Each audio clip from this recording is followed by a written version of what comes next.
During a final exam, the teacher stopped beside me and said my time was already up. I was halfway through my calculus final when Professor Mitchell stopped beside my desk and whispered, "Your time is up. Please submit your exam." I looked up, confused. The clock on the wall showed 45 minutes remaining. Everyone else was still writing furiously. "Professor, there's still time left." He leaned down closer. "Not for you. Your exam time ended 10 minutes ago. You need to turn it in now." My heart started racing. I glanced around. No one else was being told to stop, just me. "I don't understand. The exam is supposed to be 2 hours." His face was completely serious. "Miss Karen, I need you to submit your exam immediately. This isn't a discussion." I felt my hands shaking as I looked down at my half-finished test. I'd studied for weeks. This exam was 40% of my grade. "Can you please explain why?" He straightened up and his voice got louder. "Because you've already had your allotted time. Everyone else started at noon. You started at 11:50. The whole room went silent. Heads turned toward me. I felt my face burning. "I got here early. You told me I could start early if I wanted. I said you could enter the room early, not begin your exam early." My mouth went dry. "You handed me the test at 11:50. You said good luck. I thought that meant I could start. That was your assumption. The official start time was noon. You've now had your 2 hours. Submit the exam or it's an automatic 0. Tears started blurring my vision. "That's not fair. You gave me the test. You watched me start. You didn't say anything." Another student, Devin, raised his hand. "Professor Mitchell, I saw the whole thing. You literally handed her the exam and walked away. She didn't start early on purpose." Professor Mitchell's jaw tightened. "Mr. Park,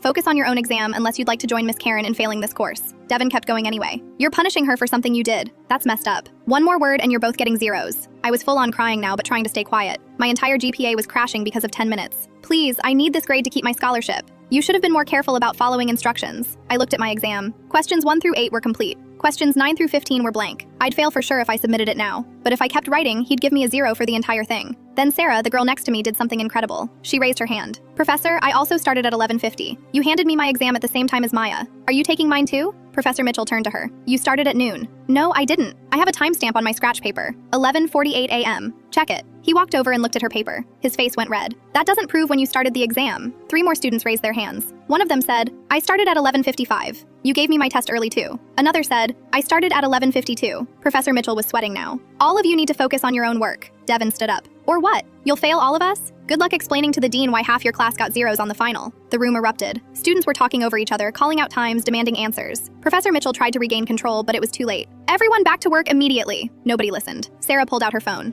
"I'm emailing the department chair right now. This is academic misconduct on your part, not ours." Professor Mitchell's voice cracked. "Put that phone away or you're getting reported for cheating." "Go ahead," Sarah said calmly. "Report all of us. See how that goes for you." He stood there for a long moment. Then, without another word, he walked to the front of the room and sat down at his desk. The room stayed tense. I kept writing. So did everyone else. When the clock hit 2 p.m., we all submitted our exams together. 2 days later, the dean sent an email. Professor Mitchell had been placed on administrative leave pending an investigation. All students who started early would receive full credit for the complete 2-hour exam period. Anyone who felt their exam was compromised could retake it. I got a 90